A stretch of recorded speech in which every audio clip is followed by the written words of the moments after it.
Almost overnight, she went from a possible witness to a person of interest in the case of a missing mom of 5 from New Canaan. The girlfriend in the middle of a bitter and brutal divorce battle. The stuff you were throwing out, we have.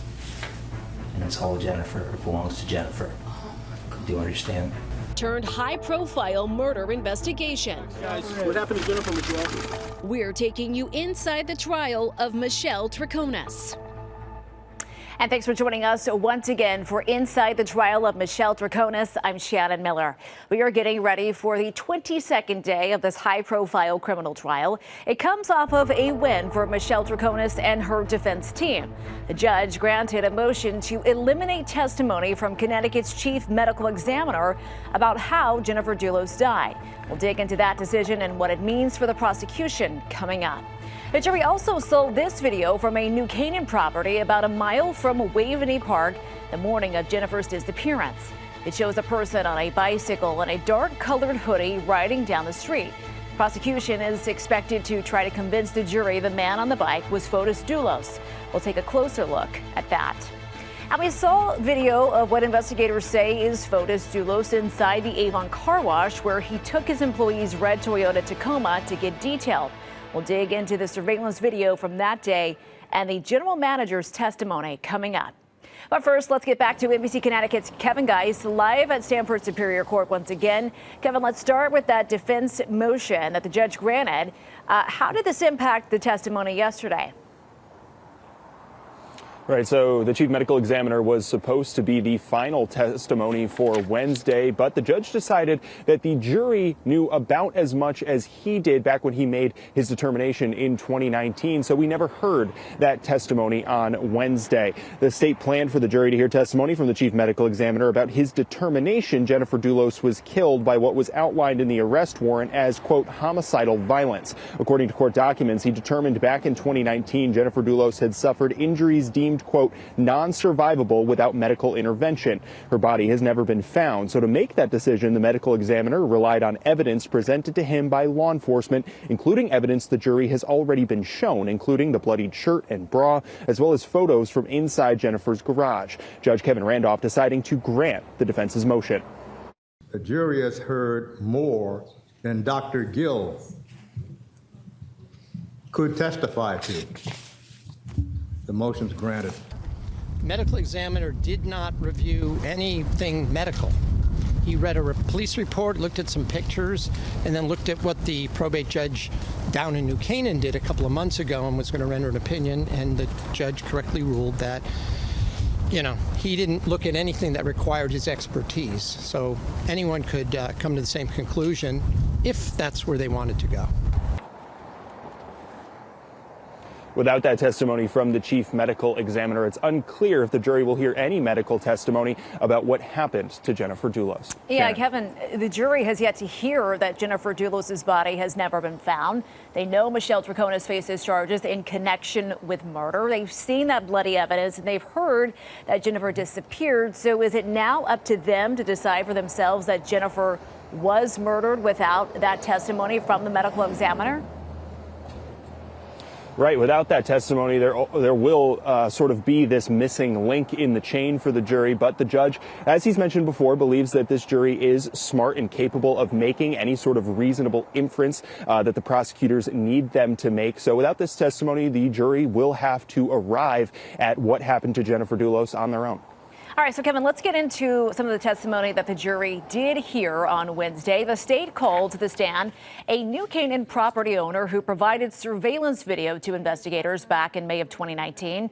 Todd Holson testified that he owns a 32-acre property on Weed Street that's located about a mile away from Waveney Park, where Jennifer Dulos' Chevy Suburban was found abandoned the day she disappeared. There are some 75 cameras all over the property on Weed Street, and investigators canvassing the area after Jennifer's disappearance wanted to see that video. What did they ask for? They asked for a block of time between 7 a.m. and 12 p.m. on May 24th. Did you provide them with the video cameras for that time period? Yes, I did. Now, one of the cameras captured this. Watch closely there. We've actually cropped the video and highlighted it so you can see it better. That is a dark figure on a bicycle riding down Wade Street. This was recorded at 7:31 a.m. on May 24th. And now the defense filed a motion to get that video thrown out of the trial because they argue you can't tell exactly who it is. Now, the jury was not in the courtroom for this when the prosecution explained to Judge Randolph that they're trying to show the travel route they allege Fotis Dulos took the morning Jennifer disappeared. This is a route, Your Honor, from Waveney Park to 69 Wells.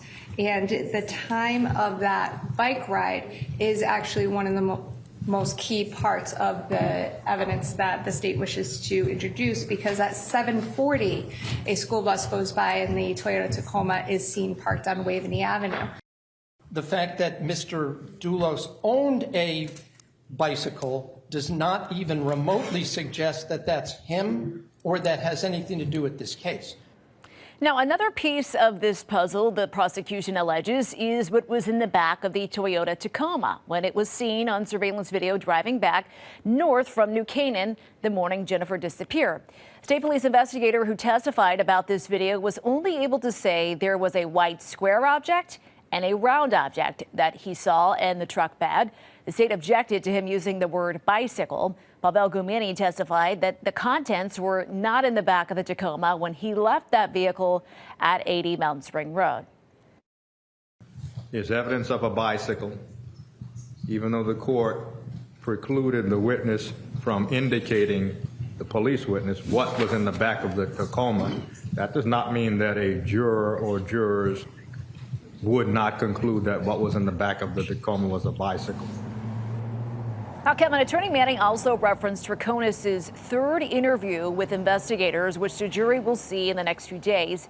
Manning says Troconis told them that the bicycle Fotis owned was seen at the 80 Mountain Spring Road home in the garage on May 24th. She told them that she saw it there, but originally she had seen it at 4 Jefferson Crossing. So the jury knows a little bit more about the bike and the alleged timeline. Is it getting any easier, do you think, for them to kind of puzzle all of this together? Right, it definitely could be, but we're sort of continuing to work through some of this testimony, sort of out of the timeline, out of context in some cases. We've sort of lost the through line at times throughout this trial. So we're continuing to rely on the jury, and Judge Randolph has made it very clear with prosecutors and the defense that they selected the jury. They believed that they were capable of following along in a very complicated trial with a lot of timeline, a lot of different names, as well as a lot of different vehicles and a lot of pieces of evidence. We're almost up to 150 exhibits from the state alone. So there is sort of this question of, can the jury follow along? But if they continue to sort of follow every single piece that's coming through, they will have to sort of make their own decision somewhere down the line. And of course, after they hear from the defense as well. But there is sort of a question of how much is the jury able to digest? Are they able to follow along without hearing specific testimony about a bike? Can they draw that own reasonable conclusion that that is a bike in the back of the Tacoma or at various points during this trial? So it will boil down to what the jury is able to digest, and then what they decide is important come the end. Yeah, it'll all come down to how they put it all together and maybe create their own timeline, Kevin, once they get back into that deliberation room. We heard testimony from the general manager of the Russell Speeders car wash in Avon, where investigators allege that Fotis Dulos took the red Toyota Tacoma owned by Pavel Gumini to get it detailed, and that Michelle Troconis followed behind Fotis in the Suburban. Here's video from the morning of May 29th, 2019. You can see the Tacoma enter the car wash. Then a man with a shaved head and a black suit investigators believe was Fotis Dulos gets out of the driver's side door and then walks off camera. Now next, the surveillance video then showed the camera inside the lobby, which investigators say is Dulos walking in. The general manager, Cedric Candiotti, testified that the cashier filled out a log sheet for each customer, which includes name, phone number, the type of car, timing, and pricing. Now, according to the arrest warrant for Michelle Troconis, the phone number left on that document was Michelle Troconis' cell phone number. The vehicle was described as a Toyota Sienna, and the name field was left blank. Candiotti was asked why that could be. It could be for customer don't want to give it to him, or was in a rush, or didn't pay at the moment, and we couldn't record it at that point. Now, the next shot of surveillance video we get is the team at the car wash cleaning the Tacoma. The warrant also states a full detail service was requested for the truck, and Fotis Dulos paid $250 in cash for those services.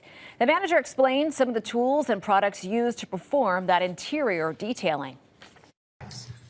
So we use pneumatic tools for brushes. We use carpet brushes. We use all-purpose cleaners, spot carpet cleaner, dry shampoo, and vacuums.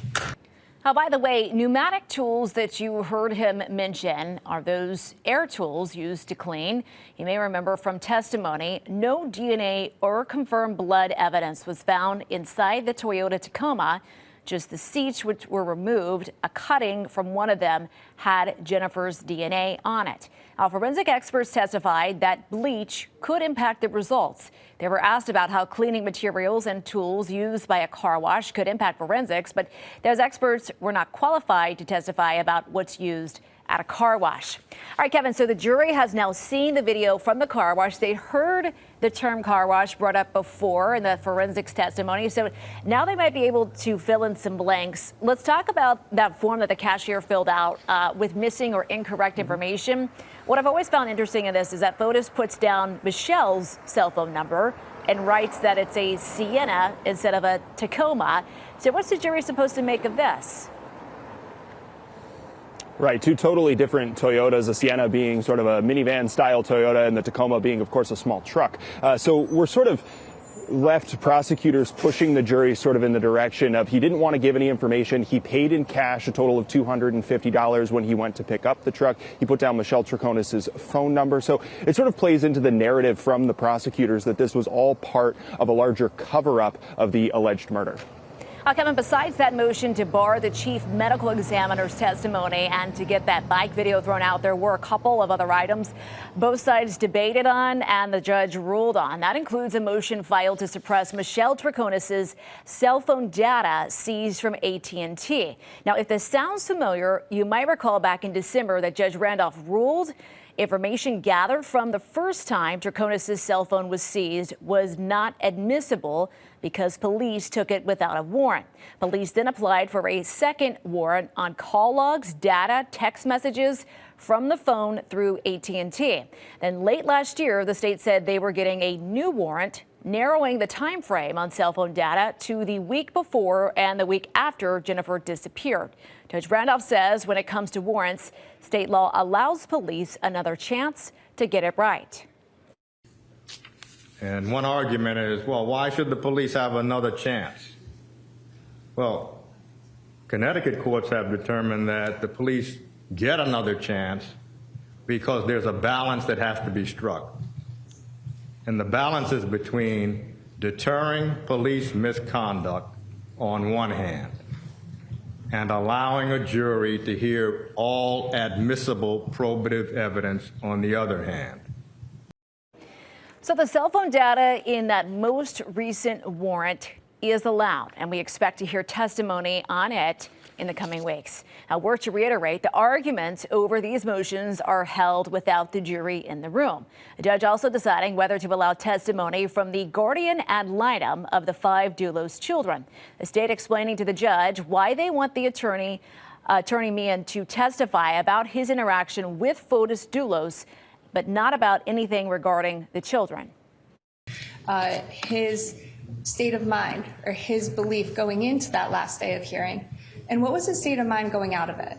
And the difference between the two, I think, is completely important in this case, particularly in light of the argument or the suggestion from the defense that things were going their way, because I submit to you they were not on that night.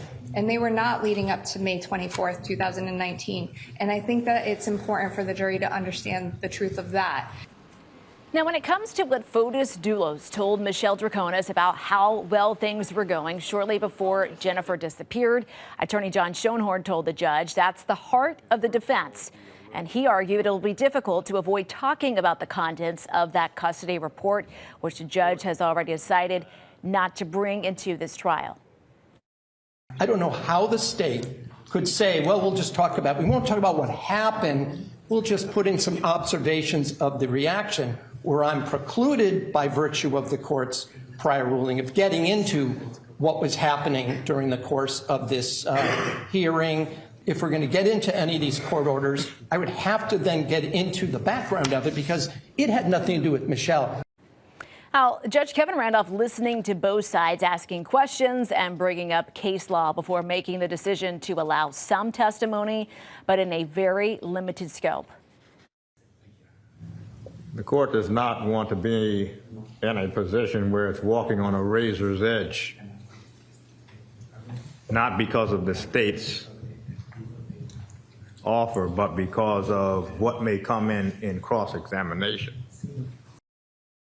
Now, in response to that concern about cross-examination, Attorney John Schoenhorn assured the judge the defense has no intention of bringing up anything confidential about the Dulos children.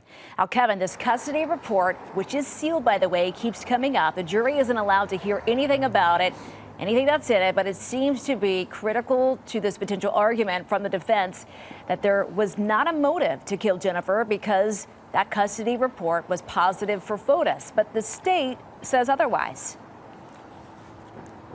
Right. This testimony could be incredibly interesting. The defense, as you mentioned, sort of points to this report as the heart of the defense, that Fotis Dulos wouldn't have done anything to Jennifer Dulos because he didn't want to jeopardize this positive report that they got. But the state says that's just not the case. And the state also wants to chat with this attorney about a phone call that happened before Jennifer Dulos disappeared that they believe will help the jury understand that there was a concern about the relationship between Fotis Dulos and Michelle Troconis, that their relationship was sort of on the rocks, for lack of a better term, because of the divorce proceedings that were going on. So they do want to talk about this phone call that involved the attorney, Fotis Dulos, and Michelle Troconis. The prosecutors hoping that that will shed a little bit of light about why this report wasn't necessarily as favorable as the defense asserts. Shannon. And that phone call, Kevin, has never been released. It'd be the first time that we would hear it. Kevin Geist live outside Stamford Superior Court. We'll let you get inside. So much more to come on Inside the Trial of Michelle Troconis. Up next, I'll sit down with attorney Trent Lima, talk about the motions heard in court,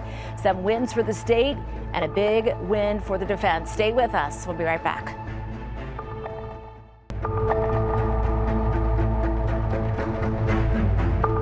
And welcome back to Inside the Trial of Michelle Troconis. We are joined once again by attorney Trent Lima. We appreciate you being here once again as one of our legal analysts about the trial. Trent, I want to get first your take on getting the testimony from the chief medical examiner thrown out. How often does the defense win on this front, and is there a significant impact on the state's case for the jury not hearing about the ME's take on Jennifer's presumed murder?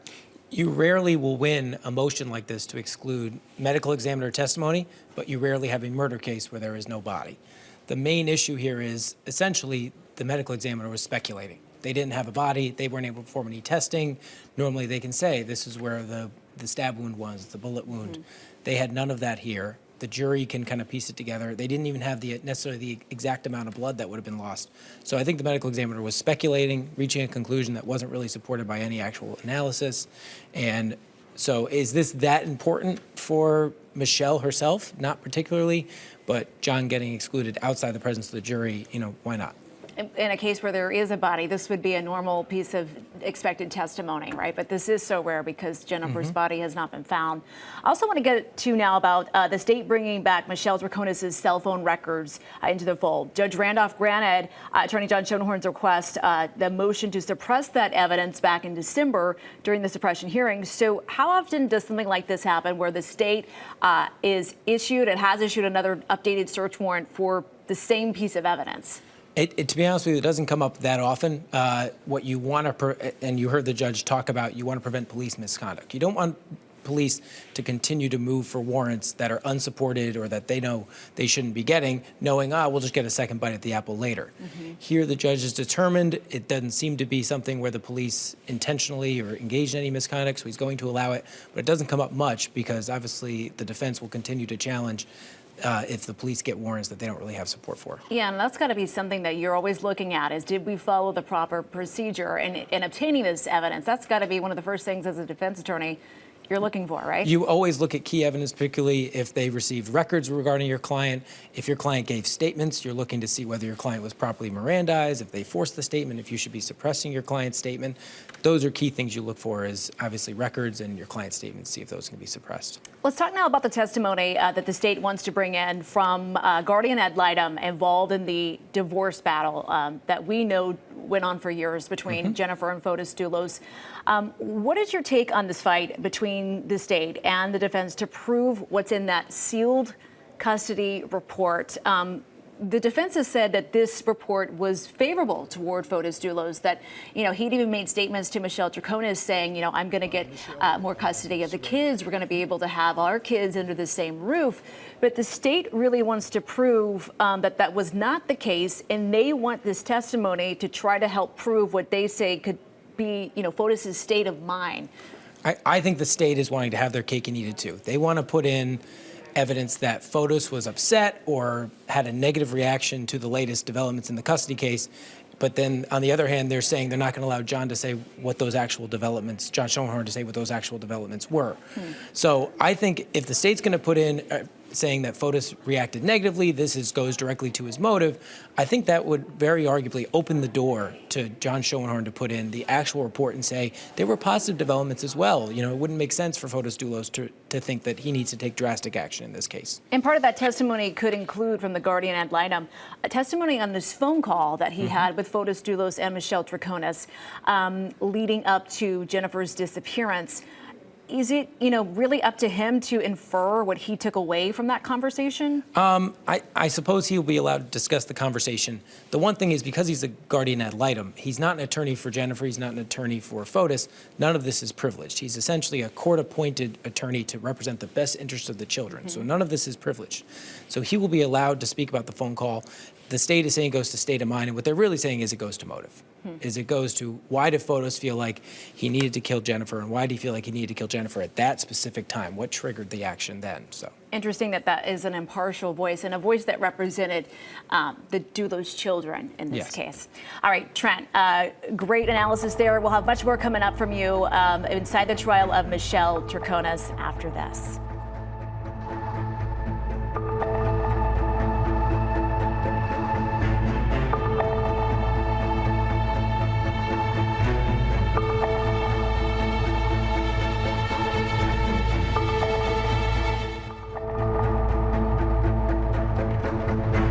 We're back now once again with attorney Trent Lima, one of our legal analysts throughout the trial. We want to get back to talking about the car wash testimony. This car wash, what was captured on this surveillance video leading up to it and what happened, while Michelle and Fotis were away from the car wash, is what ended up, Trent, leading to that second arrest for Michelle Troconis. I want to go back to what the jury learned and how Fotis filled out that form, right?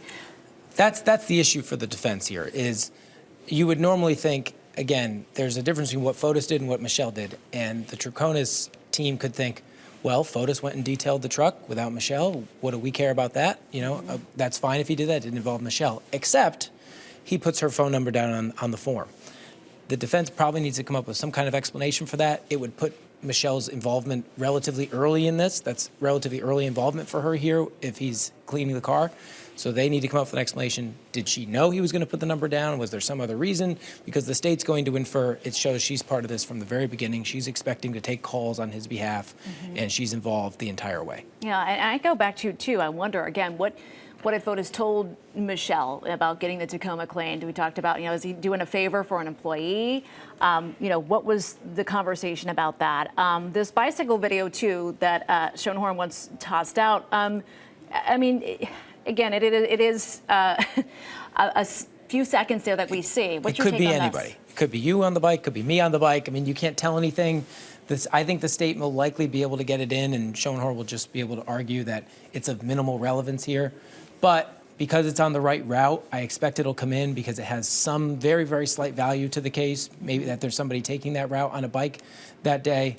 But again, I don't think this is very powerful evidence, and I don't think it's evidence against Michelle whatsoever. So I'm not sure the defense needs to put too much emphasis on keeping it out. Judge Randolph allowing that video in for the jury, and they're going to have the ability to play that back when they get in that deliberation room and decide for themselves who was on that bicycle. I don't think they'll see anything. I don't think there's much there. Trent, we always appreciate your insight, and we'll hope to have you back again soon. That wraps up our exclusive Inside the Trial of Michelle Troconis streaming special.